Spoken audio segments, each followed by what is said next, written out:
Incoming transmission. Data received.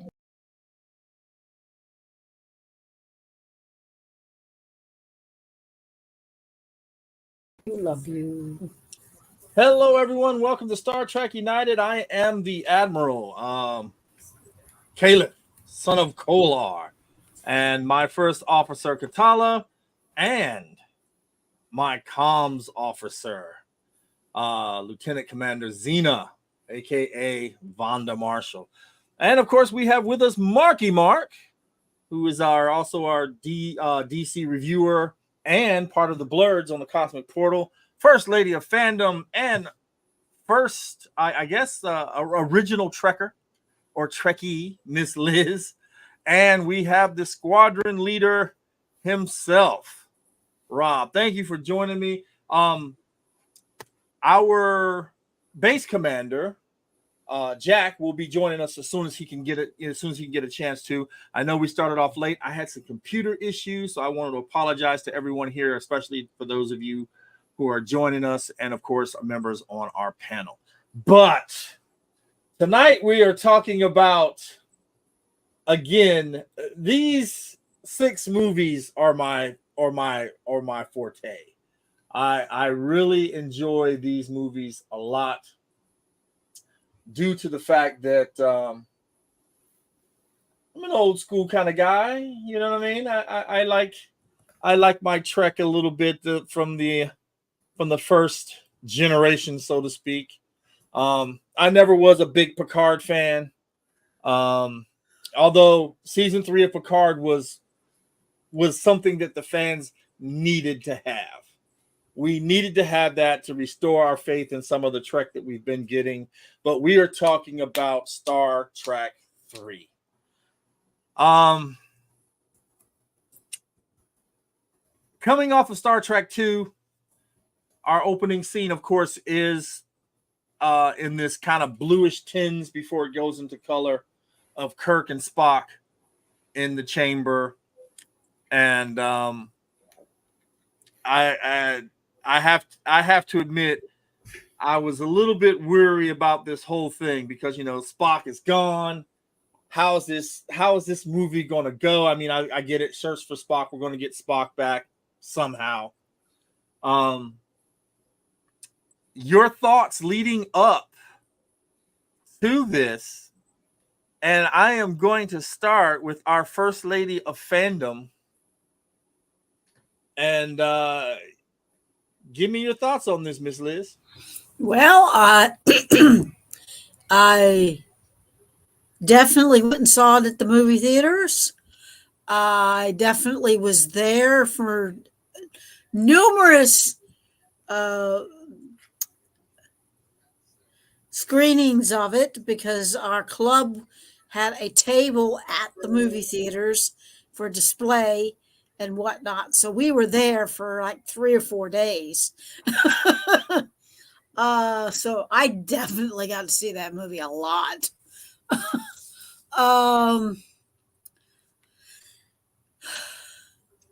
Actually, I was quite pleased with the fact that we were going to get Spock back, because I ran around with a t-shirt that I had made right after they killed Spock, from the second, from the, Spock 2. And I ran around with, I don't have the t-shirt anymore, but I had it. And it said right on the front, Spock lives. And as far as I was concerned, I didn't know they were going to bring him back. I just, in my heart, Spock lived. I thought they did a really good job of telling the story. We got to see Christopher Lloyd, which was really cool as a Klingon. I liked his dog. It was pretty cool. I thought they did a really good job on Search for Spock. It's probably one of my favorites. That one and number 4. Okay. So right. That's my opinion. Cool. Marky Mark, So yeah, I do love that movie. Like everybody said, I was upset in the second one when he died, when Spock died. I was like, I don't know what to expect from that because he was like one of my favorite characters. So when they said that, the search for Spock, I was excited about what was going to happen. Um, and I'm trying to think, because that was when I was a kid, and I remember going and seeing it, and I thought it was a fantastic movie. It isn't, I still like four best, but I did absolutely love this movie, and watching it again recently, it still brings back memories of going what happened then, and just seeing it now. It's still, I think it still holds up to this day. It's still one of, a great movie to look at. So I have no complaints on it at all. All right. Squadron leader. It was a great movie. It was one of the few that my entire family went to. My dad usually didn't go to the movies with us, but he made sure he went to this. I enjoyed it. It's one of the few movies that we actually ran around to all the Taco Bells to get the glasses that they had for it. So it really made me enjoy going out to see Star Trek for once. Okay. Miss Vonda. I saw this movie with my dad. He was stationed in 29 Palms at the time. And just like with most of the earlier Star Trek movies I saw with my dad. And it was good. I enjoyed it. I cried when, Spock died in the second one. And I was happy to find out he was coming back. So it was great. I've seen it all the time when it comes on TV. It's one of the good ones. Last but not least, Captain. Captain, please regale me with your wit of this movie. It was wonderful seeing Valkyris come up when she had the information to pass on to Krug, and it was wonderful hearing the Klingon that was being spoken between her and Krug when he asked if she had seen it, and she said, "Jiaj, my lord," or "Jiaj Johwi, yes, I understand," and he blew the ship up with her in it. But it's a Klingon way to go, I guess. Well, he did tell her that she would be remembered. So yeah. I guess I too. This was one of Star Trek 2, Star Trek 3, and Star Trek 6 are my favorite soundtracks. I can just put those on loop and just listen to them all the time. So I was, very emotional about, coming into this and everything else. And me and my dad went, and because he kept telling me, Spock can't die. Don't worry about it. It's going to be all right. I'm like, no, he's gone. He's dead. How are you going to bring him back? And it was great to see that, they didn't give up on their friend. And I think that was another, I guess, tragic moment for me, realizing that unlike the Next Generation cast, the original cast was not as friendly towards each other as they were on screen, which was kind of a sad letdown. As you start to grow up and you start seeing these things and you go to the conventions and you hear them talk and you're just like, wow, they really kind of hate each other, but then here comes the Next Generation cast, and these guys are, they contact each other every time they're in town. They get together and they have all these things. But your thoughts on the Klingons. Here we have the Klingons coming in on a bird of prey, no less. We opened up that scene, as Katala said, that the Klingon, we get to see a Klingon woman for the first time, right? Because we didn't see that in Star Trek the motion picture. So here it is. We get to see this Klingon woman. She's got this stuff on, and she takes the little veil off, and she's out there, so to speak, and this is his beloved. And Valkyrie.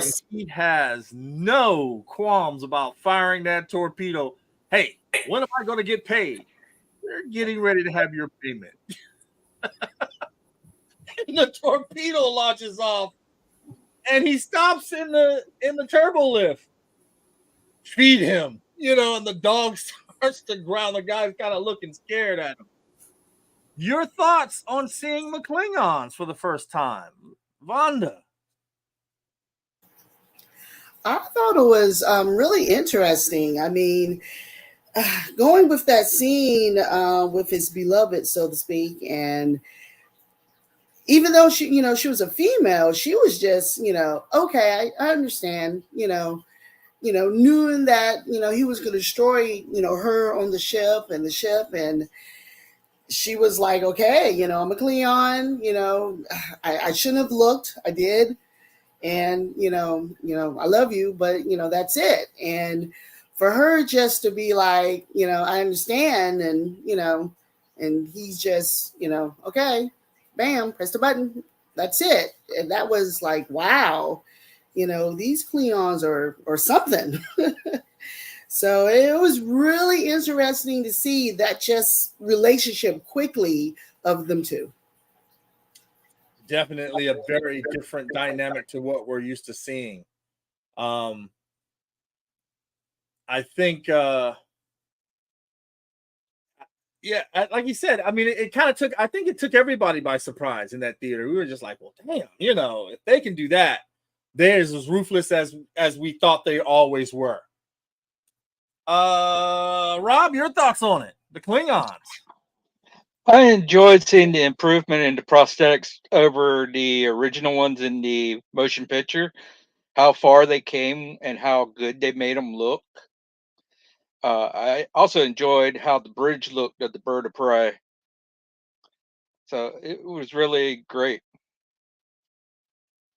Marky Mark. Yeah, I'll have to agree with Rob on that. They looked way better. It was a major improvement in that. I also love seeing the Bird of Prey. I guess, and like you said, the female Klingon was amazing. She did say that she had to look to make sure it was authentic before, and then he did look a little upset when he realized what he had to do, like he was losing his mate, but it was still for the greater good. So, it had to be done. So he took her out. But that was just a really good scene to see that, because like you said, they really don't, they don't have tear ducts, so they're not going to cry anyway. But just to see it like, oh, he didn't even flint, bat an eye. It's like, well, gotta go. And that was it, So that was great. Yeah. Tough call. All right, Katala. You were speaking a little bit on it. I know you being our Klingon ambassador for CAG and of course for us. Your thoughts on that? Valkyrie was impressive, and hearing her speak the Klingon first before we heard Krug speak was wonderful. And the bridge layout wasn't good. The Klingon captain sits up higher so we can have a good view of the bridge crew. His targ was impressive, and that poor officer that had to feed him didn't look too pleased, but it was a glorious sight seeing the Bird of Prey, especially when it uncloaked over the little merchant ship.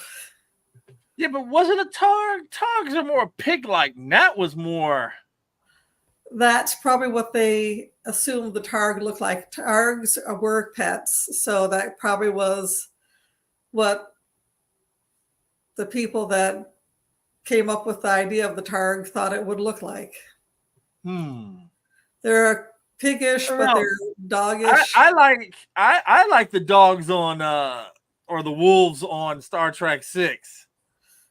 The ones with the big teeth in the front, I like those. But I I did like that. I like the fact that, Klingons do get to keep their animals like that, with them on the ship.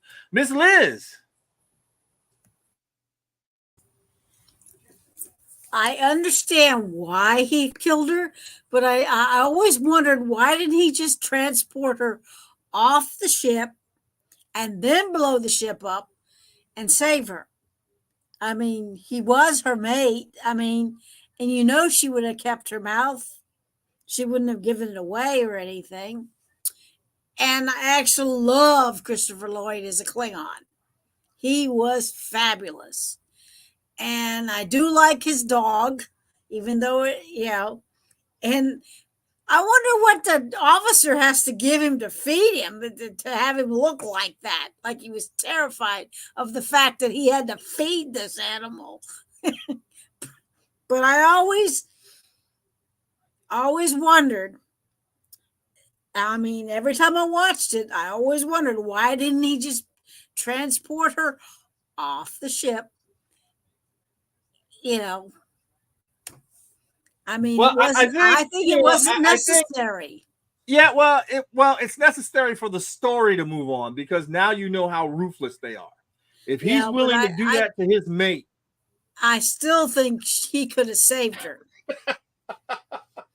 Personally, but that's I'm sure just he could have. But here's another thing. Since we're talking about the Klingons, I'm gonna go ahead and we have John Larroquette,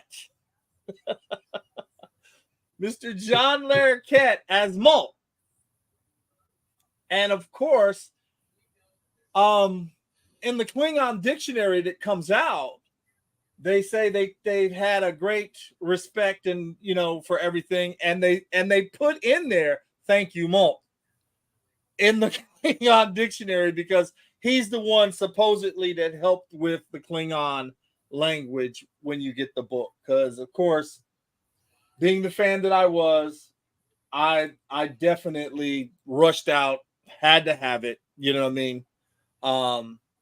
That's, I guess, really where my interest for the Klingons started, because they were just so ruthless.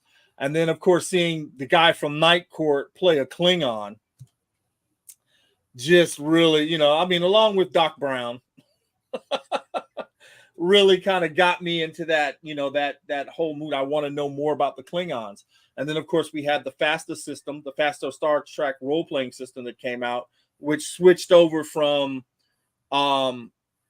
the 66 TOS to the movie TOS. And then we got all the little workbooks, all the ship books, and everything else that came out for it. So Kirk gets back. Bones is having this crisis. And he's asking to climb the Mount Saleya, the steps on Vulcan.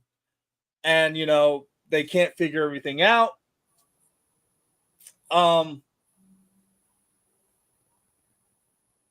don't know how I felt about that whole soul putting the Katra in another person, giving, I guess,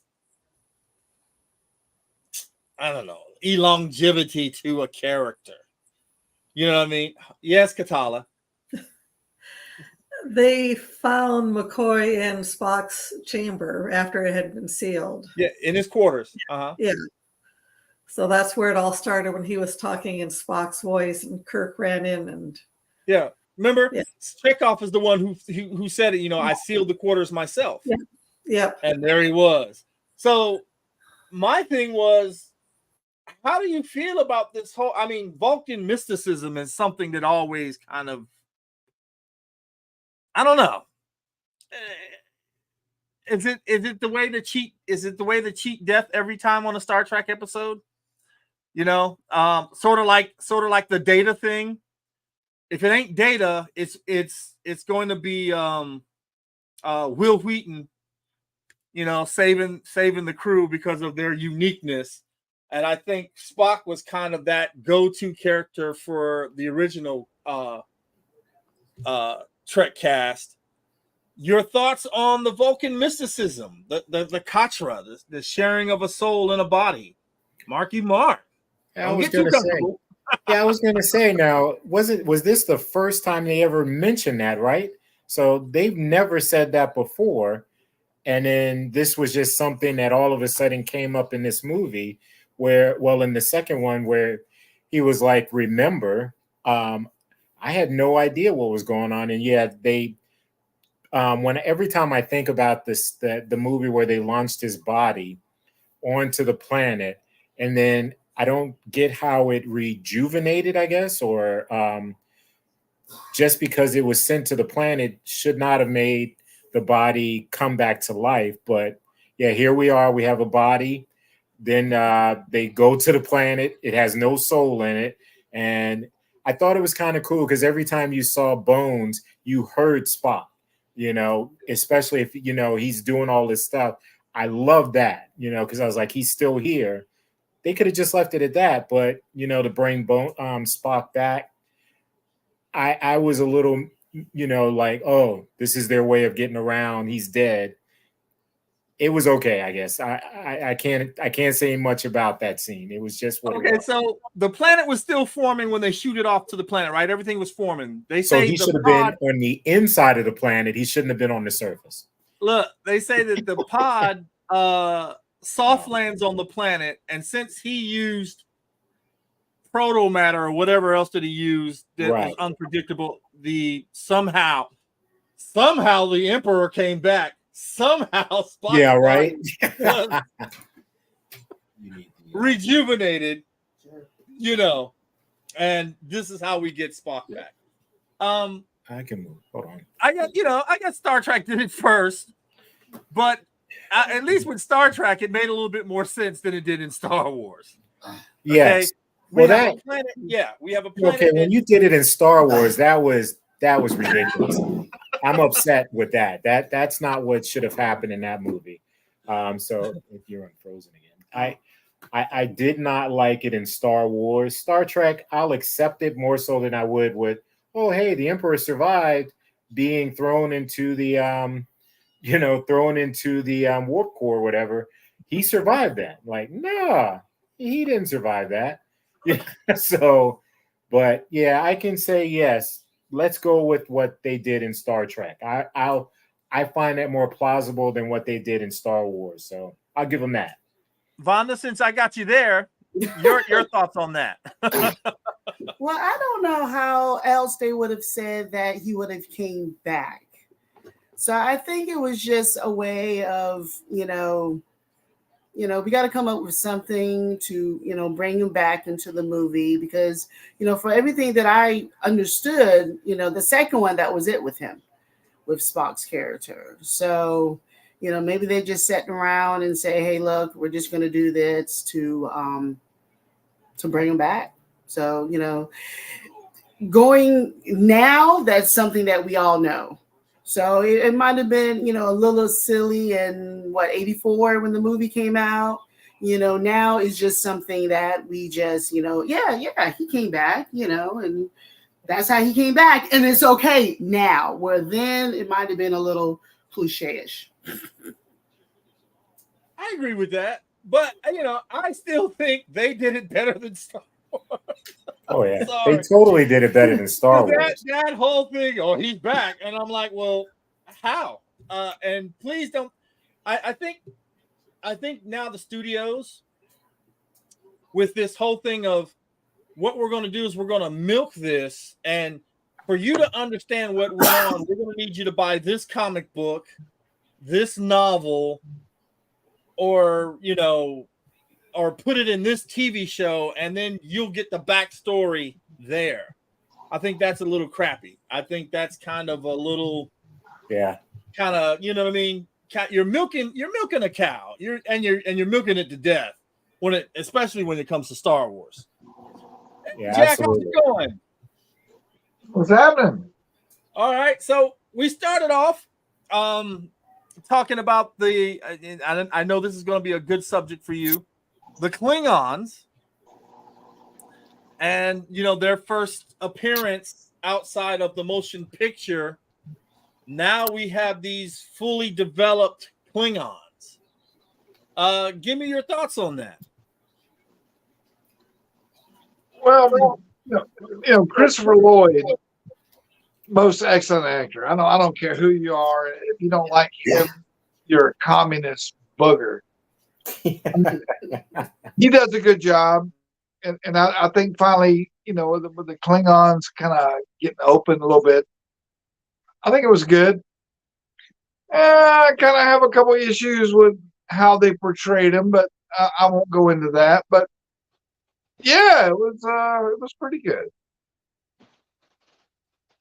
I'm a little bit biased, sorry, but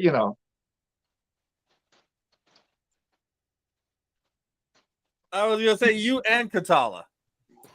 I believe you have your mate with us tonight. Yeah, I agree with Jack. I like Chris. I think he did a fabulous job. He was one hell of a Klingon, and I think that what they did to him near the end of the movie wasn't so great, because that was a bit of wishy-washy, making him do what he did with Kirk. I don't think that would have flied, especially after what he did to his mate.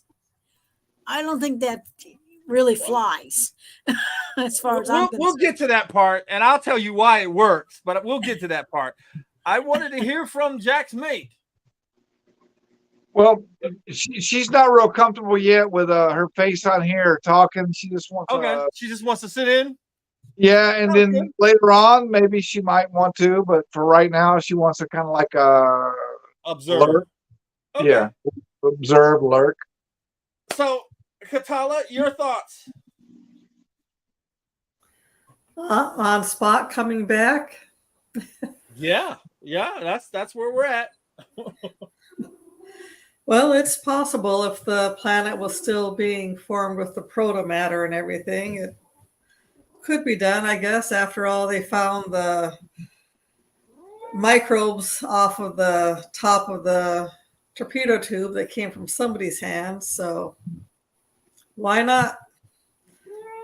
Could be done. All right. So, Rob. It was a unique way of bringing him back. They hadn't done that type of thing before, so it was all right. But still, it kind of rubbed me the wrong way the way they did it. What's the matter, Rob? You didn't want them to just announce that somehow he's returned, and it would have been much better if he hadn't died at all, and they regenerated him that way. Well, that guy is back in here. Yeah, okay, all right. I mean, you have to admit, though, the death scene. Sorry, dude. Sorry. The death scene for Star Trek II was one of the greatest things. The loss of his best friend and the way he slumps over, as seen here in my Funko Pop, was one of the greatest things that we could have in, besides Scotty talking about whales being inside a bird of prey. That kind of solidified that thing. Now, don't get me wrong. I think the regeneration had maybe they shoot the torpedo off, and then the sun kind of like comes over the planet and everything else.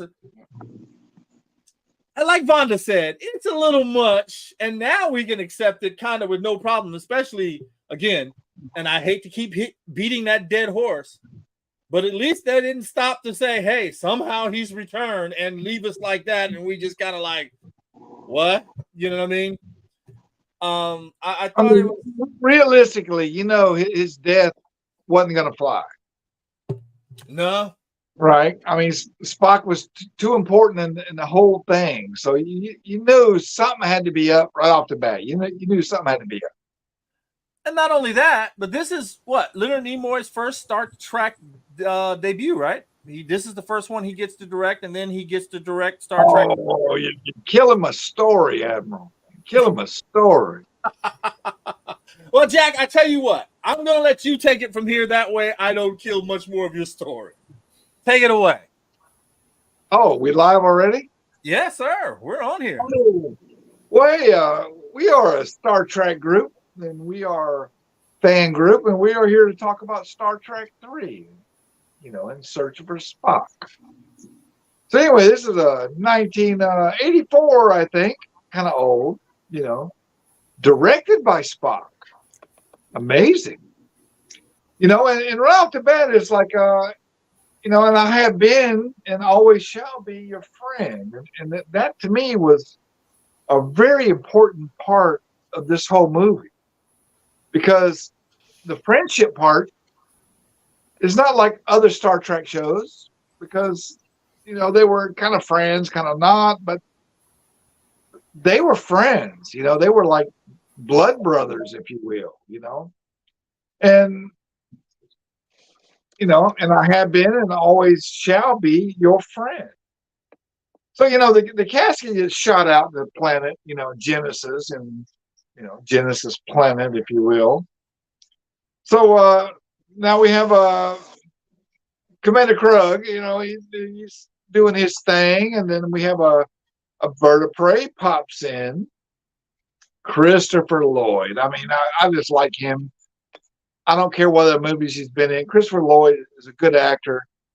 He can play whatever part you need. I thought he done good, and then so we have a traitor amongst us, transferring some data they shouldn't be having, and boom, they get the transfer and it'll blow up the ship, and kind of what hit me too was on the bridge. I don't know what kind of dog it was, but I thought it was a pretty ugly ass dog, my personal opinion. So, and then, Enterprise goes docking. So, some kind of experiment here. So, what do you think, Admiral? I was thinking we were talking about that just before you came on, and how we were bringing, getting Spock back, and Bones having the Katra. And we were talking about the Vulcan mysticism of all that, and Spock being kind of like the, I guess, the go-to fix-it with the mysticism of being a Vulcan and the longevity now that the Vulcans have, sharing from, if I'm about to die, I can transfer my soul into my friend or whatever else, because we got to see that part where Spock said, "Remember," to McCoy.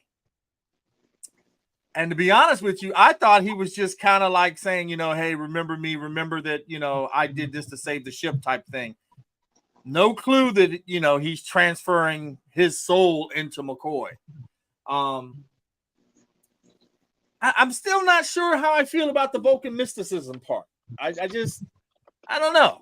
It kind of leaves me kind of, are they the Jedis of Star Trek? I mean, this mysticism that they have, this thing that they can do, you know what I mean? Kind of leaves me kind of, yeah. Very I well mean, although there's nothing like seeing, and I'm going to kick myself for saying this, because this kind of goes against what I was talking about in the Star Wars podcast against Sabine. The links that you go through for a friend. Kirk was willing to risk everything, as he was telling the admiral of Starfleet. He was like, look, you don't have to believe, but if there's a chance to save Spock's soul, I've got to take it, as if it was my own, my own soul. He had to go do this. And I always cry about Sabine doing this for Ezra. But here the stakes aren't the universe. You see what I'm saying? This is just one man's career. hell, we've all said, you know what? If they get rid of my boy, I'm out of here too. I don't care. I'm out. You leave your job. Versus plunging a whole universe at, you know, a whole galaxy at war for one person. But that, as I said, that relationship between Kirk and Spock, even with McCoy, because, you know, the show was really centered around those three and, of course, the Enterprise.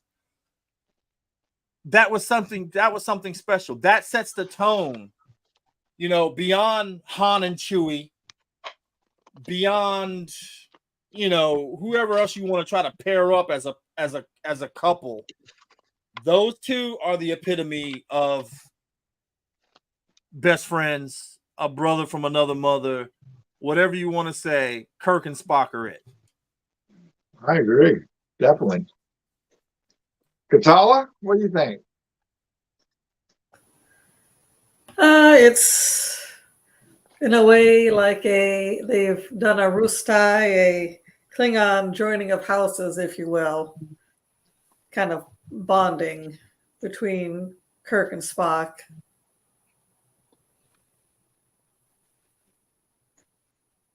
Oh, that was short and sweet. Liz, what do you got? Well, I totally agree. I think Kirk would have gone to hell and back to get Spock back. And he also wanted to help McCoy because he was heading off for the deep end because he had all that Spock in him and he didn't know how to deal with it. And I think the way they worked it out, I think it worked. And poor Mark Leonard, he thought that you know Kirk had it or whatever, and when he realized his son wasn't there, he figured he'd lost him, and then when we lo and behold, McCoy's got him. And I think McCoy did a really good job. I think he was very brave and he handled it well. And I think the guys bent over backwards, risked their lives, their careers, and everything to save Spock. Well, jumping a little too far ahead there, the Vulcan mind meld kind of didn't give him a choice, did it? Well, that's true, but he handled it. Oh, yeah, he handled it. That's cool. Mark, Wanda, what you think? You know, when the original series was on TV, you know, you knew the three of them, you know, had a really close relationship.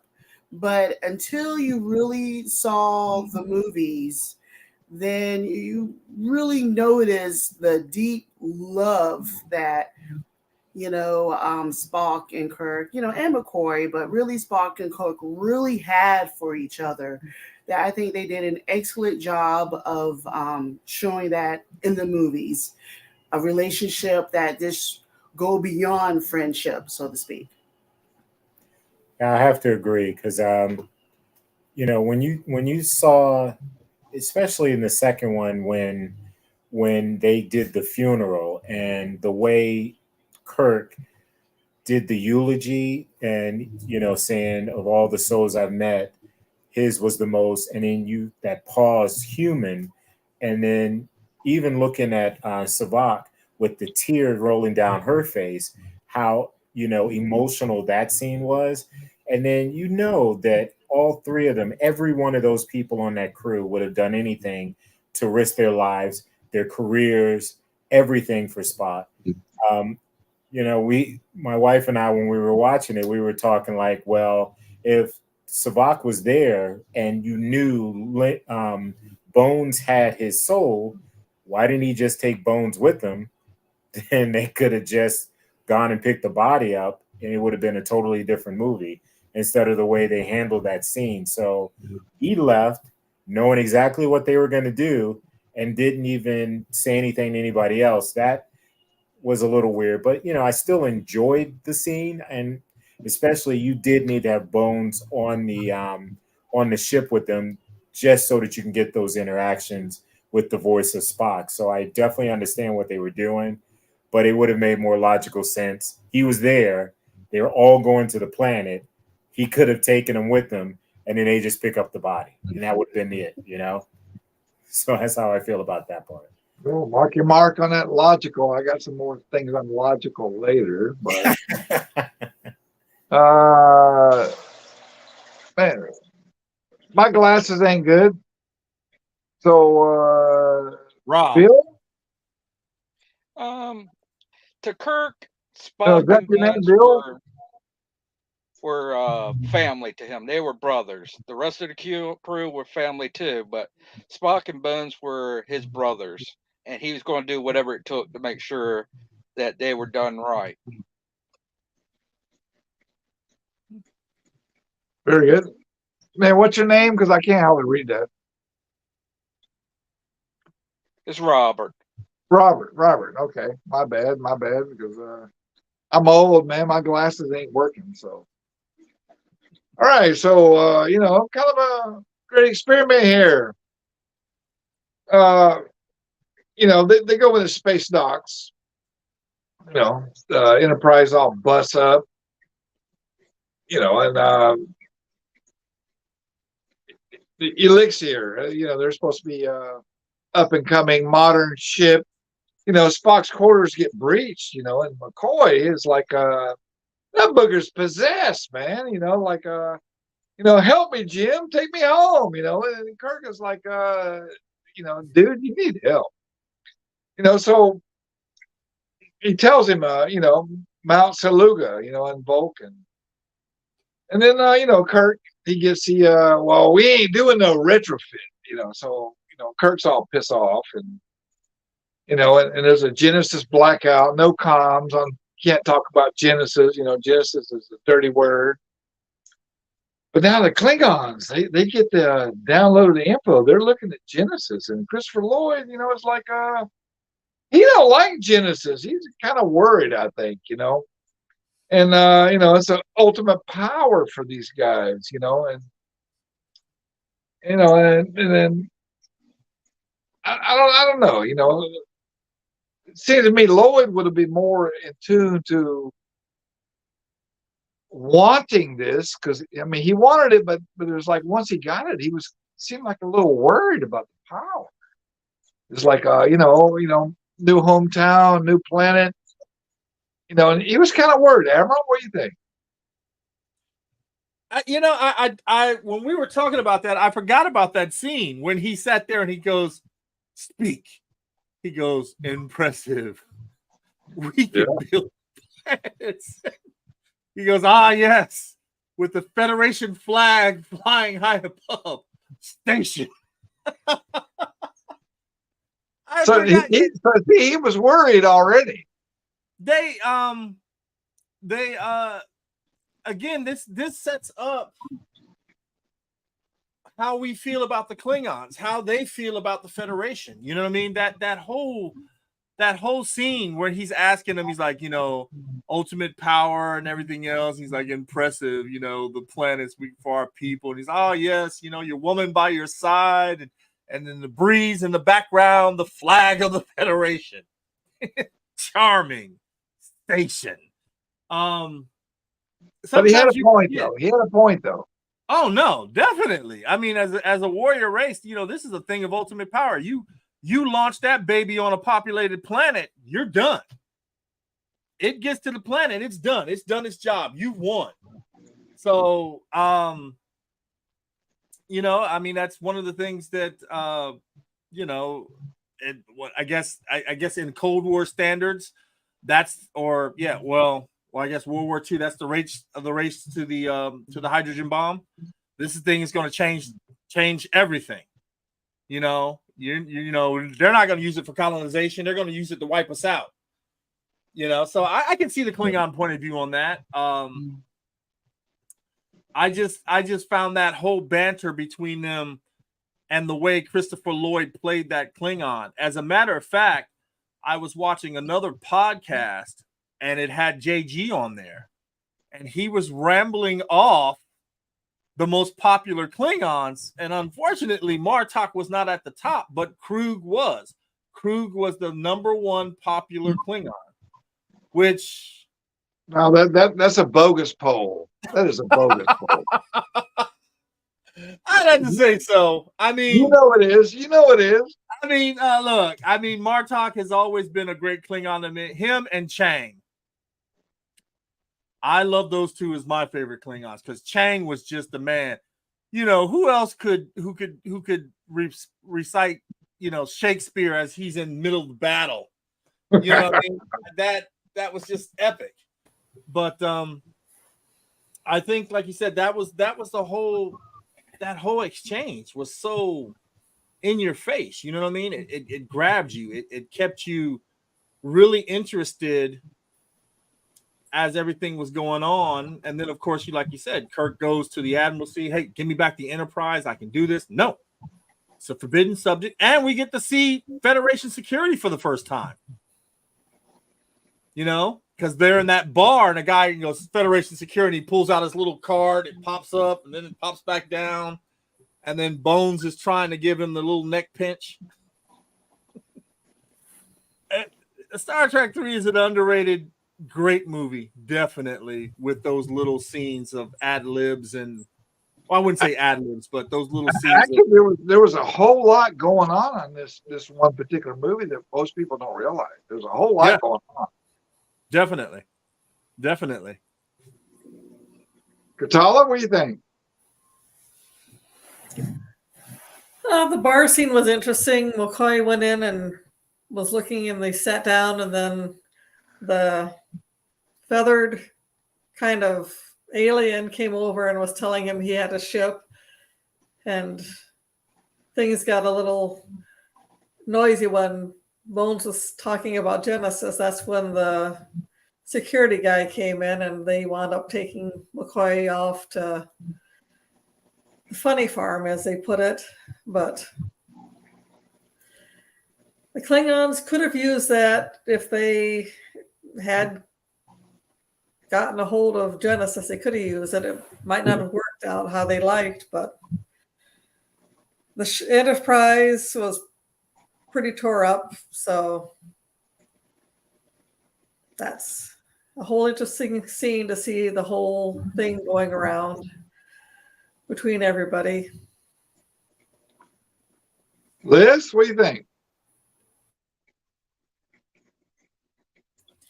Yeah, there was a lot of going on in that bar, and McCoy was definitely trying to elicit a ride to Genesis. And once that guy figured out that's where he wanted to go, he says, "Genesis is forbidden," and he says he didn't want to have anything to do with it. He didn't care how much money he had.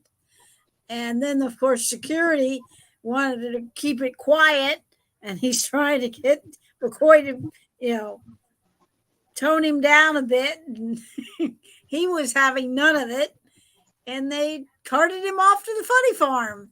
And that's when everybody had to come and rescue him, as it were. And I love that scene with Sulu and that big, huge security guy. Don't call me tiny. That's right. Marky Mark, Rhonda? I actually don't think that the Klingons was actually scared of the Federation and or the Genesis project. I think they just wanted it for themselves. Rewatching the movie again recently, he wasn't scared. He wanted the power. He wanted to be able to do what he wanted to do with that torpedo. So scare of the Federation, thinking they're going to use it on them? Nah, because they wouldn't think that way. They were the warrior race. They wanted to get that torpedo and use it on them that way. But to think that, the Federation is going to come and get me, I don't think so. Not at all. Yeah, Wanda threw a curveball out there and you picked up on it. So good for you. Yeah, I was going to say, I don't think the Klingons were afraid of them at all. It was definitely just I don't even understand why they wanted it, knowing that it didn't work. Like Kirk told them, it doesn't work, but they wanted it's only going to destroy another planet wherever they launch it off. So I think they were just looking at, like you said, it was a nuclear weapon, and that's all they wanted to use it for. So I know they weren't afraid of them, and even when, as the captain said, he was like, they can destroy us, and they're not when the Enterprise originally showed up. So they just wanted a fight. They were going to go out in a blaze of glory since they got caught. But they weren't afraid. So I just like the way that their mentality when it came to that, their the whole way they handled that, except for when the people landed on the ship. That was a little crazy to me because a countdown when you hear a countdown. So, Not that scene yet. oh, we're not at that scene. Never mind. I'll wait till we get to that scene. Okay. I That was just stupid. I'm not even going to lie. It annoys me every time I see it. Yeah, okay. Of course, there's nobody on the ship, but geez, you hear a countdown. You can't be that dumb. Whatever. Well, I mean, not all the Klingons were privy to speaking and understanding English. But they were speaking English, right? No, but Admiral, seriously though, any kind of countdown, it's bad. Okay, but they were speaking English, and yet they were like the two top officers, right? Yeah. I mean, you got to imagine when they're on the bridge, they're not. I mean, that's for the audience. You know what I'm saying? Okay. No, but seriously though, a countdown, any kind of countdown is not good. Yeah, it's a countdown. I get that, but he's like, the only thing is speaking is the computer was speaking. Let me hear. Okay. He's telling them to get out of there, right? Yeah. So how are they going to get out of there? Oh, they weren't getting out of there because they could you're SOL. Like they said, Miss Liz says, why didn't he save his wife? They could have beamed them up too, right? Beamed her off. He was telling them to get out of there. He didn't give the order to beam up. Again, it's a vehicle for the whatchamacallit. But besides that, even if they started to transport, the thing would have, the explosion would have disrupted the transporter. True. Beam anyway. Oh yeah, there was no way to get out of that. But that was unfortunate to see that happen because that was the Enterprise. That was as much as people love that ugly Enterprise D. That Constitution class was mine. That's y'all getting too ahead of me here now. So sorry about that. Coming down some. Sorry. The Klingons weren't scared. They were just justifying the reason they wanted the Genesis device. Correct. And seen in the bar, I loved the prosthetics on the guy that was talking to McCoy, their version of Yoda with his backward speak. Absolutely. It was. All right, so let's jump up to Sarek. The shot glasses that Kirk had, I really like those. But anyway, Sarek, so I will speak with you alone, Kirk. He was mad. I get he was mad because Spock didn't go back where he was supposed to, and Kirk don't know. It's like, look, dude, this is what he told me, the Katra or Katara or whatever, living spirit, and then he said, okay, look, we got to do a mind meld here because I think you're full of crap. Well, now after the mind meld, Sarek was understandable, Spock would have found a way, and then we come and find out that the mind meld with McCoy. That's why McCoy was kind of off kilter, kind of acting possessed. Got to go to Mount Seleia, on Vulcan to honor them both. But I don't know. They start talking about beaming down to the planet. And Spock's pod. They're already having readings going on, and Bones, he's going way beyond what he's supposed to, looking for a ship. He don't care what it is. He's trying to pay him, somebody to go against the rules here, and basically the Federation security busted him. Admiral? It's still one of those things of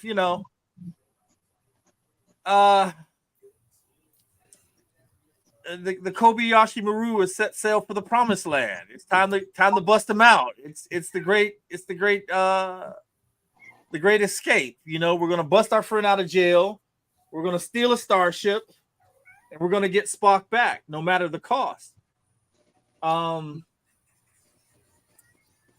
Now, of course, you know, our heroes still don't have any clue that Genesis is on this hot take of being, I guess, commandeered by the Klingons or trying to get it by the Klingons. And it's not the fact that they're scared. It's the fact that if the Federation still has that weapon, that's something that they need. You can't have somebody with that ultimate power not in their hands. I mean, they're Klingons. You know what I mean? Again, this is something that you can have that changes the balance of power. And they're damn sure not going to let the humans have it. I still think, though, I love the whole escape thing. The Excelsior, we get to see the new ship, the new pride of the Federation, this big workhorse. I love that part of it. And the new captain of engineering. Mr. Montgomery Scott is the captain of engineering. It's just I love that whole bonding moment between the guys, you know. And then of course there's Uhura, that's, you know, how they put everybody in their place to get this job done, and then I guess seek sanctuary on Vulcan. You know, so I thought that was pretty cool. All right. Don't hit on her Uhura too much because I got some comments on her coming up. Katala? Seeing the new flagship of the Federation was okay. I think the captain was silly because he had a swagger stick with him. So that was a little funny, but Scotty wasn't impressed, I don't believe, with the ship at all. So there's that. And when they busted McCoy out, that was a good scene because everybody had a bit to play. So I still think it was interesting what Scotty did to the Excelsior. So when the Enterprise took off, the more they torqued the engines of the Excelsior, the worse it would not go. Getting ahead of me a little bit here now. Sorry. Captain Styles. No, that's okay. That's okay. I got a program set up. Now you're getting ahead of me. Liz? Well, I totally agree with Katala. All right. Now, come on now. Let's what you got? Like I said, I really, really enjoyed the fact that Sulu broke McCoy out of the Huskow, and then Uhura did her part and put that little youngster in his place and stuffed him in the closet. and the fact that poor Sarek found out from Kirk that he didn't have the Katra, and but it all worked out in the end. Hear that, definitely. Mark your mark, Wanda. I thought the Assessor was I thought it looked really cool. I mean, obviously, we didn't really see what it can truly do, and that was one of the reasons why they wanted Scotty to be on the ship as captain of the engineering to get it up to par. I think the captain of the Assessor was kind of thought he was the new up and coming thing. I kind of feel like he just have this, attitude where, the Enterprise is an old ship and I'm on the new ship and everybody is going to respect me just as much as they respects Kirk. Yeah, I was going to say he was too cocky. And that's, I think, his major downfall. He trusted, like, oh, Kirk, you'll never sit in the captain's chair again after you do this. And he had no idea, what that crew was willing to do to get away from them. Yeah, I love the scene, where it's like like the starter going out on the car, like do do do, and then it just dies. I think that was hilarious just to watch that, just to see what Scotty actually could do to the ship, and then he gave him the parts that he took away from the ship. So that was fantastic. I'm glad they fixed it because that was a fantastic ship. I'm glad that you got to see Sulu as the captain because he did a fantastic job with it, and Sulu is a great captain. So it did finally get somebody who deserved to be in that chair. I agree. Robert? We got to see how pompous the captain of the Excelsior looked. He had his little baton, his little scepter that showed that he was the new king of the space lanes. And then when we get to the bridge crew, the co-pilot, all I could see was RoboCop. RoboCop's good. Good. Very good. Oh, no. Continue on. I had to hit on that. Well, he was out of RoboCop, and it just pulled me right out of it that they used, instead of a no name, they went with well known ones for insecure parts. It just tore me right out of it. But I did love how Scotty gave Bones the parts from the Excelsior as a little memento. I agree with that. So y'all covered my next area. So the only thing I'll add is, with Uhura, she told the dude, you want fantasy? Well, pretty much going to give you fantasy. Now, in my opinion, it's only my opinion, but Uhura was a very pretty lady. I got to meet her in person, so I can kind of have a little bit of say on that. So anyway, we have a snowy area, looking for Spock, and the whole planet is starting to act up. There's growing pains. He's a kid, but there's growing pains, and that's causing the planet to act up a little bit. The Grissom, he's leery. He's like, I don't want to send people down there. Tell him, oh, hey, come on, man. The bird of prey gets all their information. They blast the ship. And now they're having to hide Spock, in a Klingon landing party. They're looking for him because they know something's going on. Even the Klingons can't be that dumb. But then, David changes the rules like his dad. They comment about, you change the rules. Well, Kirk always changed the rules. So, you know how that goes. And at this point, the Klingons are kind of SOL. Admiral? I forgot about the Grissom. Yeah, so we had one captain that was super cocky, and that was on the Excelsior. And then we had one captain that was not gonna take any type of risk. He didn't, my name is on the line if anything goes wrong. He was a scaredy cat.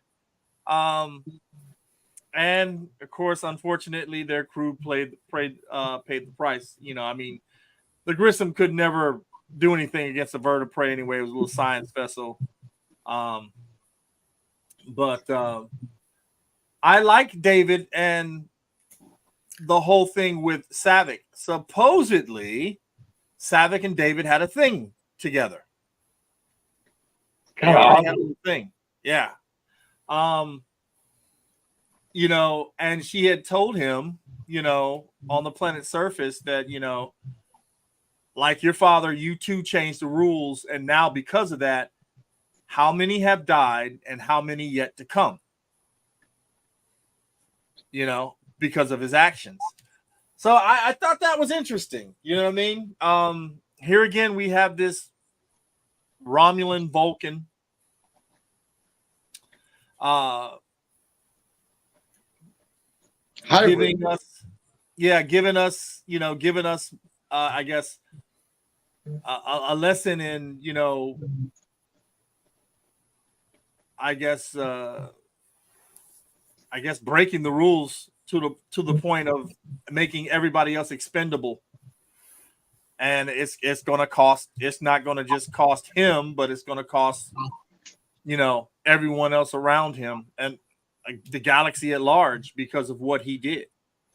So, I don't want to go too far ahead because I know you're going to get there. So I'll stop there. Well, expendable was kind of how I took that too. Katala, what do you think?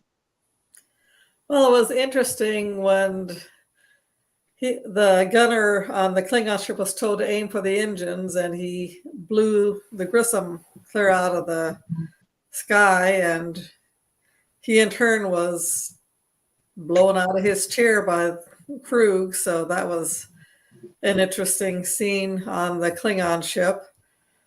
And then they beamed down to track Savig and David and Spock, which was an interesting thing to see how Spock and the planet would have growing pains, as it were, together. So it made for an interesting scene.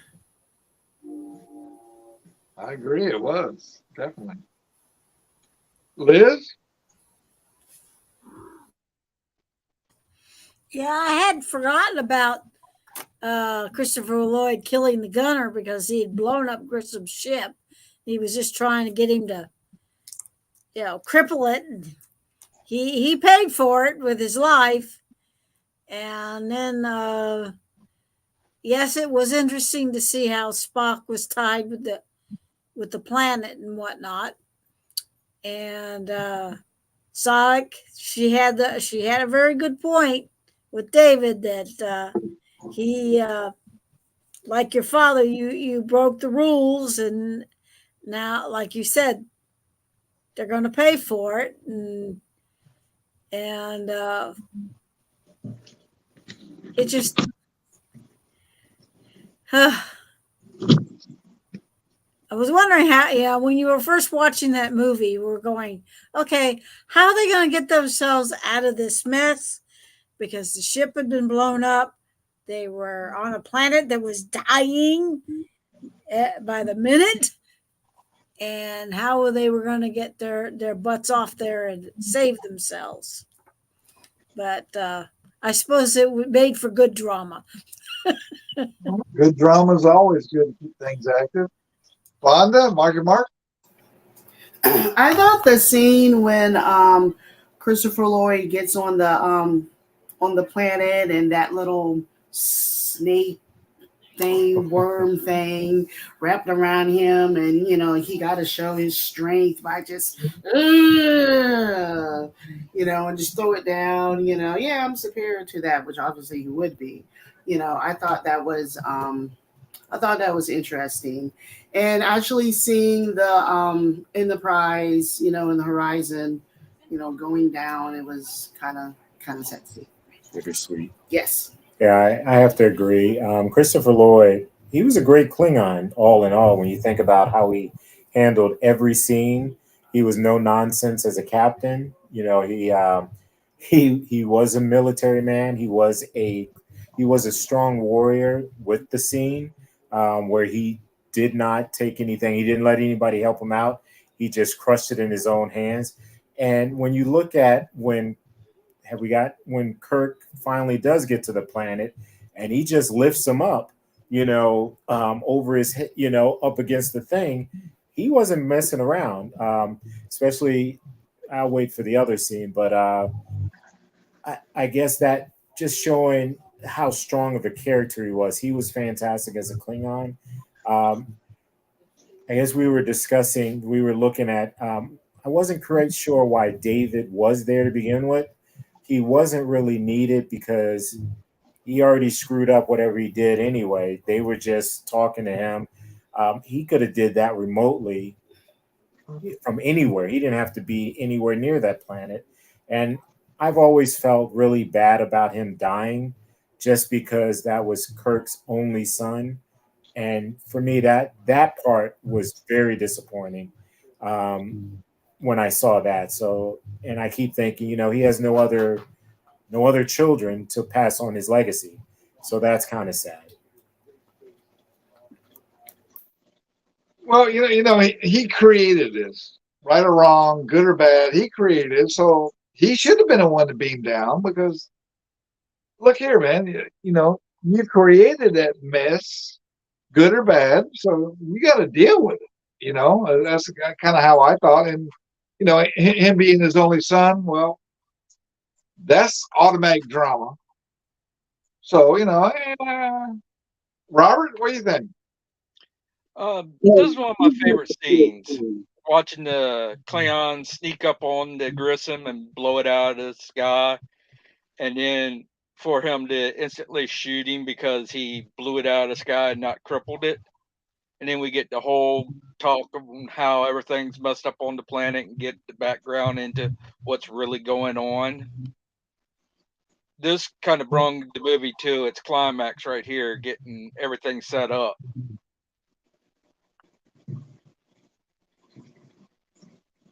All right, so we got a bird of prey who's cloaked. The Enterprise is approaching. And in that sense, Klingons got kind of greedy. I think in the movie. They have to uncloak the fire, and Kirk, sneaky booger. He's a sneaky booger. And he has to uncloak the fire, and boom, and automation. I don't care how you feel about automation, but if there's any kind of EMP or any kind of problems, automation goes to crap. Which, now we have a standoff, Lloyd versus Kirk. I thought that was great because, Klingon versus Kirk. Anybody gets Kirk, I'm good with that, but especially the Klingon. So now the Spock, he's rapidly aging, and the planet's going ape crap. And there's a threat. I'm going to kill somebody. And David, he wants to fight up and do what he should have done. Granted, he didn't end well, but and Kirk, this is why you don't have family in military, because family will cause you to hesitate on your orders, and so yeah, so that's totally understandable, and hey, call him a Klingon bastard. So Admiral. So David says, I should have known you would have came, right? He goes, Admiral, to Krug, to show my sincerity, I shall kill one of the prisoners. And he tells him in Klingon, I don't care which one. And then Savick reports back, Admiral, David is dead. I was like, well, damn, okay. He's playing. And, that right there, Kirk, like you said, you took away his lineage. Well, as far as we all know, I mean, Lord knows Kirk probably could have had 5, 6 kids somewhere out there in the galaxy. But, especially with blue women, right? He liked the blue women. I love the way they did that. You know what I mean? And this kind of leads up to the scene that I hate the most out of this whole movie. Kirk has always cheated death. And now here he is at his weakest point. You Klingon bastards, you've killed my son, And he's like, do you want the other 2 to die too, Admiral? And he pulls himself out of the fire, in typical Captain Kirk fashion. He snatches that victory out of defeat. But again, this is what, his second time out of the stable. First time he meets Khan, he gets caught with his pants down, he loses Spock. And now here comes an equally, another painful part of his history that's going to get deleted. Well, now 2 painful parts that are getting deleted. So he loses a lot in this movie. You know what I mean? He loses a lot. He gains something that he came back for, but ultimately, you know, It was not a break even. yeah, definitely not. Definitely not. Definitely not. Katala? Well, let's see. He lost his son, and then when they transferred some of the crew to the Klingon ship, Kirk beamed down to the planet, and then Krug was there. So there's that. And then the other Klingons were beamed onto the Enterprise, and they got to watch the Enterprise go down. So there's that. And then before David died, when Spock was going through the Ponfar and Saavik had to help him, makes you wonder if anything else would have come out of that. But Krug was a good opponent for Kirk, I believe. Very good. Very good. Liz? What's on your mind? Well, let me see. We had to blow up the Enterprise, which I don't think any of us liked that idea. That was one of the toughest scenes in the entire movie ever, is watching them kill the Enterprise. That was very tough. And poor Kirk, like everybody said, he had it was definitely not a break even. He got Spock back, but he lost his son, he lost his ship, and he's probably lost his career. On top at that point, we thought he'd lost his career, and there was a good chance that they weren't going to make it out of there. Period. And they just got lucky. And as Calibus, he pulled his butt out of the fire and got a victory out of defeat. Unfortunately, we had to kill Christopher Lloyd off of the process. That's never good. Christopher Lloyd is one of my favorites, so that kind of made me ill. But I always thought it was interesting when David originally was going to leave Spock and Saavik there to go and kill the Klingon, so to speak. Always thought that was interesting because, he has no military training. He was a scientist. Why did, well, it doesn't matter if he was Kirk's son, I always thought, why did David try to go to save the day? That just really didn't make any sense. I would have picked him. David was, skinny, puny. What would he would have done against, Klingons? I just thought that was just odd. Yeah, he's human. He definitely would not have been able to defeat any Klingon. And then he didn't even shoot. He wasted every opportunity because he could have fired on them while he was hiding, and he didn't. So that was just a wasted opportunity right there. At least he would have taken somebody out. And then when it comes to the fight scene, I think Saavik would have handled that way better than he would have. She would have probably killed one of them, but he didn't do anything. That was just a useless death, or maybe I guess he died in combat, so victory was his in that way. But no, he died useless. As a scientist, I just didn't see that with him. Like I said earlier, my main issue with him is that he was Kirk's only son that we know of, and Kirk lost that opportunity. I'd like to see what they would do in the J.J. Abrams universe. Will he survive? Or even with I don't know. I can't remember where is Strange New World. That's in J.J. Abrams universe. So let's see what happens with that character. Yeah, but at some point, I hope he survives. Well, I have to comment on you two's remarks. Vonda, your remarks are good. Your comments are good. Absolutely. I agree.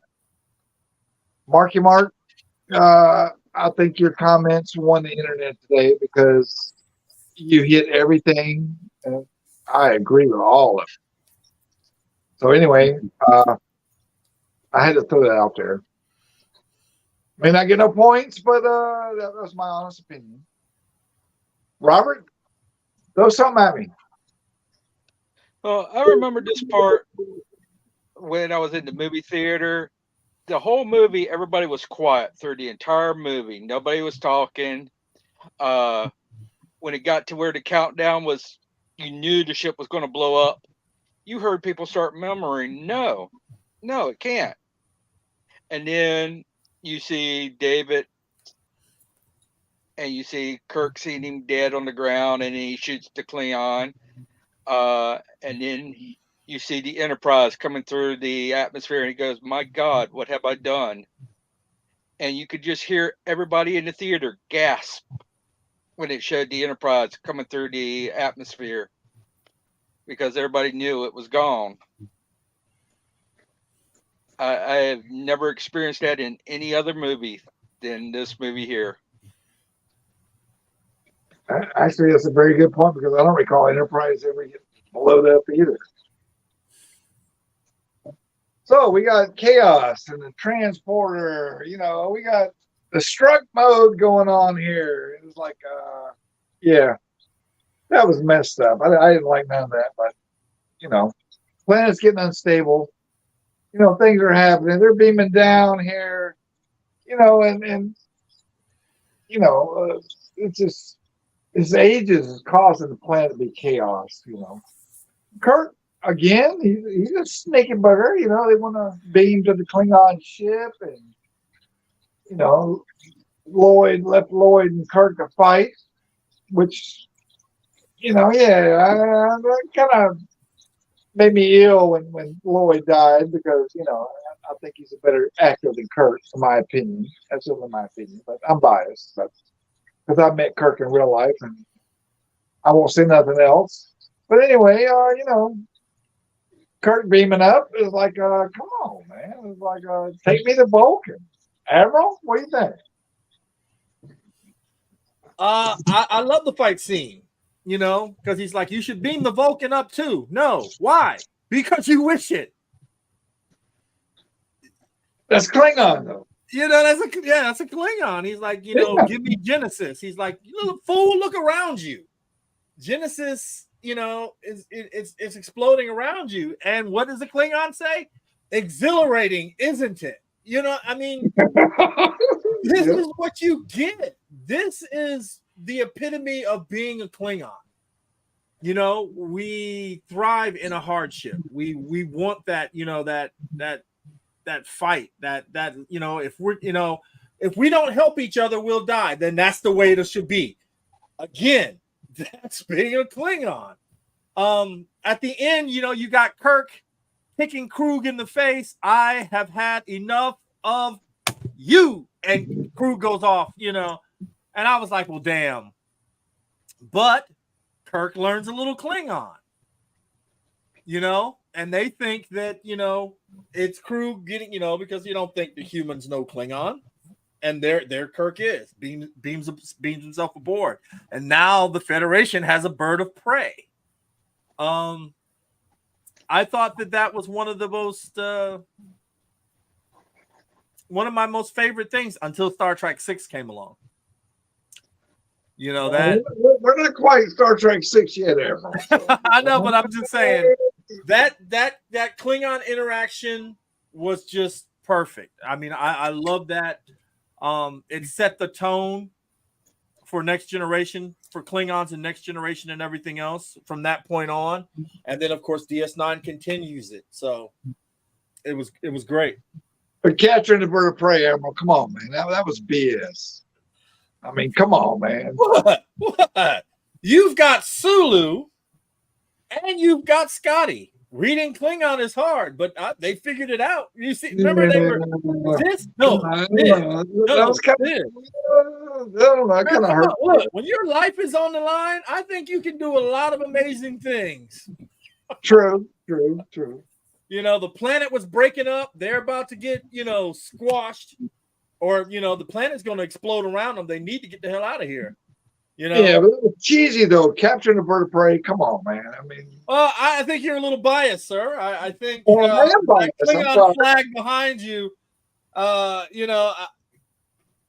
Unfortunately, I'm like Worf. I can go with the Federation side as easy as I can go with the Klingon side. So, well, what I mean? yeah, Worf is more of a hybrid. He ain't the true hardcore Klingons. Katala, what do you think?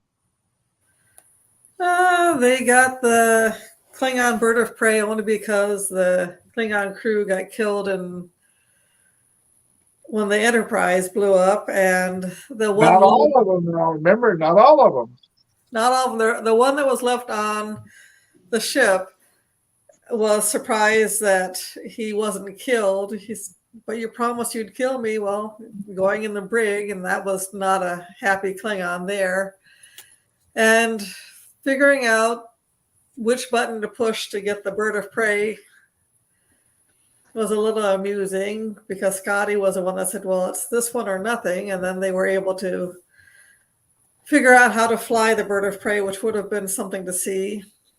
But they at least made it to Vulcan, figured out how to land the bird, which was nice seeing the bird flying in and landing gracefully. Very good, very good. Liz, what you got? Well, not much. I'm just happy that the fact that they got off the planet, they rescued Spock. Scotty and Sulu figured out how to get that bird of prey in motion so they could get to Vulcan. And I do love that scene where he says, but you promised you'd kill me. And he says, I lied. Absolutely. I love that part. And I totally agree with Rob. When you're in the movie theater and the Enterprise dies, everybody is reacting. Anybody who's loves Star Trek reacted to the fact that the Enterprise went down in flames. I mean, that was one of the hardest things ever. And now we do it all the time. We're always blowing up ships in the Federation and whatnot now. So. I totally agree. And back in those days, Enterprise was like Superman. It just wasn't going to happen. Oh my God, yes. That threw me off. Kind of messed me up a little bit. It's like killing Batman or killing Superman. Exactly. Yeah, we can kill Robin off. It's not a big deal. But Superman, Batman, it's not. Bonda, Marky Mark, what do you think? Yeah. Or killing James Bond off, for that matter. No, that's right. James Bond did die, though. So yes. In the last movie, they killed him off. Yes. Oh, good point. Seeing that fight scene was interesting. That's something that we didn't see from the first two movies. Kirk was, on the ship doing his thing, and then what was happening elsewhere was another. So that was, interesting to see, because when it was on, the original series was on. You saw Kirk all the time doing some kind of physical action with, whoever's the bad guy of the week. So it was good seeing that. And then, of course, when Kirk had to say goodbye to David when he goes back on the ship was really humbling to see, with everything he had lost through the whole movie. Yeah, I guess, it's kind of hard to talk about that. I just like I don't even know how to say that. David dying is really sad. Kirk was a great character, and like you guys said, um, Christopher Lloyd was a way better. He handled the scenes way better than Kirk did. It's sad though because when you think about it, every co-star that has come up there to me has been better than Kirk. You look at Montalban in the last movie; he had a presence about him, and they seem to carry that on when they brought in Christopher Lloyd.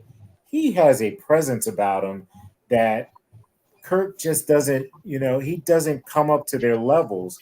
And, he's always able to get out of the scene, but it's just the writing and stuff like that that seems to help him out because when you look at the characters and all of the stuff that's going on, he shouldn't have been able to do what he's done. And then for them to take over the Bird of Prey, how many people are on that ship? Not you saying everybody beamed off and only had one person left that was on the ship, and then the four of them came on board and was able to take over that ship. That was it. And he was like, okay, we're going to put you in the brig. Did they let him go or anything like that? That part was unrealistic, but certain parts of it, I still love the movie. It's just not, when you really break it down, there's certain things that should not have been able to happen. Hold on. Okay. Katala, give me a compliment of a bird of prey that size. Okay. There were only like 12 people on that ship, bro. Because I was always wondering about that when they ship? had. So a Raptor, it would be a Raptor class that has a crew of 12. Okay, so its first length is 146.81 meters. Beam is 114.65. Height is 26.72 meters. Katala. Yeah. Yes. Thank you. Okay. So we lost two when they went on the Enterprise. He said, remember, Krug had said, take every last man armed and go over to that ship. I thought it was only two people, or it was. Okay, so they were on different. They were on different. Okay. Oh, come on now. They don't never get rid of all their staff now. Come on. Okay, so then on the planet there were 4 people, right? Yeah. So the math is right. Okay, I just trying to make sure. So then they left one person on board. All right, I'll give them that. For me, I always thought that ship had to have more than I guess I'm looking at Enterprise being a science vessel. There's maybe 100 people on board normally, and they had Enterprise. Yeah, how many people are 432? What? How many? 432. Okay, but they were only 6 people up there this time. Remember, Scotty said a monkey and 2 trainees could run her. Yeah, they jerry-rigged her. Yeah, he did. So that. Okay. Well, we see how technology worked out too, right? Yeah. Yeah. Automation. Well, to take it in the battle. Come on now. I mean, it was supposed to be get there, pick Spock up, and go to Vulcan. They ran into combat. Yeah, they weren't expecting combat. No. Now, I have to specifically comment on Marky Mark's comments. Okay. Now, he responded to Ricardo Montalban, which, in my opinion, is probably one of the best actors in the world. And of course, Christopher Lloyd. So I am 100% agreement with him. Those just really, really emphasize the Klingon, the actor's ability to really bring out the Klingon. So Mark, I agree with you 100%. That was those were the best dudes probably possible to really highlight what we're trying to do with the Klingon. So yeah, I absolutely agree with you 100%. Yeah, I was just saying the guest stars are bringing it up to a higher level than with Kirk. That some of the characters they're right there with them, but like I've watched behind the scenes when they showed, and we're going back to 2 again, when he was like, they were shooting the scene for where, you know, you have when Montalban was waiting for the information to come aboard, and he was like, you know, give me a minute. You know, it was like, here it comes. They had to shoot that one scene 30 times to get Kirk to put it, to give them what they wanted, because he didn't do what Montalban had done. You know, I'm not giving you anything that to let you know I'm going to let you live. And he was like, here it comes. And they were like, no, that's not how we want it. So they finally just kept having them say it until they got what they wanted. And that's what they have to do with Kirk. Nobody could have done that better than Montalban, in my opinion. Oh, yeah, I agree. But to get what they wanted from Kirk, they had to keep shooting the scene, and they filmed every single one of them till they finally got what they wanted. Kirk is not a Klingon, so it takes a lot more, you know, from a Fetty to actually do the job. So, I mean, that's understandable. Okay. So I that's all I have to say. You know, all of the co-stars that they bring on board, like actually what Caliber said earlier, which we'll talk about later. But when 6 comes along and you've got the Klingon reciting Shakespeare while he's firing on them. That's cool. That was so cool. And I love that guy, you know, when he's sitting there doing that. And he was like, the game is afoot. And he's still firing on them. See, that character, that guy was perfect in that role. Chang. Yeah, Chang. I love Chang. And that's the guy from The Sound of Music, you know. He's a fantastic actor. And that's what I'm talking about. They bring in great co-stars every single movie, except for 5. But Mark, I'm agreeing with you. I'm not trying to hit on you. No, I absolutely agree. Yeah, so Christopher Palmer. Yeah, Christopher Palmer was the guy that was in that movie. I love that actor. He was fantastic in it. We'll skip 5, and then we'll go back to 4. You know, but no, we can't skip 5. We'll get the next ones. Yeah, we'll do 4. I have nothing to say about 5, but you know, we'll get there when we get there, right? You and the Admiral can argue and fight, and then we'll watch. It'll be all right. Robert, what do you think? Oh, it was good. We got Christopher Lloyd eating up the scenes leading into the fight. We got a good fight. Then we get them on the ship, the banter between Scotty and Sulu, trying to figure out how to work the bird of prey. It was just a good way to leave it off. I agree with that. Admiral, that's all I have. We're open for whoever has a say about whatever. Well, I just wanted to say that I want to thank all of you for sticking around. I know we got off to a late start, and that was my fault. I had some issues with the computer. I'm sorry. Actually, that was my fault. So you stopped my computer from way over there? Klingon technology. It's I want to announce that we will be at Convivial instead of going to Mars Con. We will be there. That's right, Miss Liz. We will be there. So let the drinking begin. Pour out the blood wine because the Klingons are coming. Blood wine is a no. Fire wine is a yes. Scotch? Well, Miss Liz, if you don't know the difference between blood wine and fire wine, you need to back up and regroup. Well, I don't. White Russians. It's going to be good. Oh, really? Yes. White Russians? Okay. I like white Russians. Okay. I think it's at the last minute we were sitting around and I was talking with Vonda too, and she was like, look, we shouldn't be begging anybody to go to a convention. And she's right, and we're not going I agree. She's correct. So we put in 13 applications for MarsCon, didn't hear anything back. I talked to Convivial. We're just waiting to hear back and see if we're going to get a table or not. And even if we don't, we've already booked our rooms. 757 is going to be there. You're going to be there. We're going to have a good time. We're going to have. I'm still working on some Star Trek giveaway stuff. Am I? No, we got some Star Trek giveaway stuff. We got some Star Wars giveaway stuff. We got some Star Trek giveaway stuff. I'm hoping we can get a panel. If we get a panel, it will be the matriarchs, and it will be a Star Trek panel.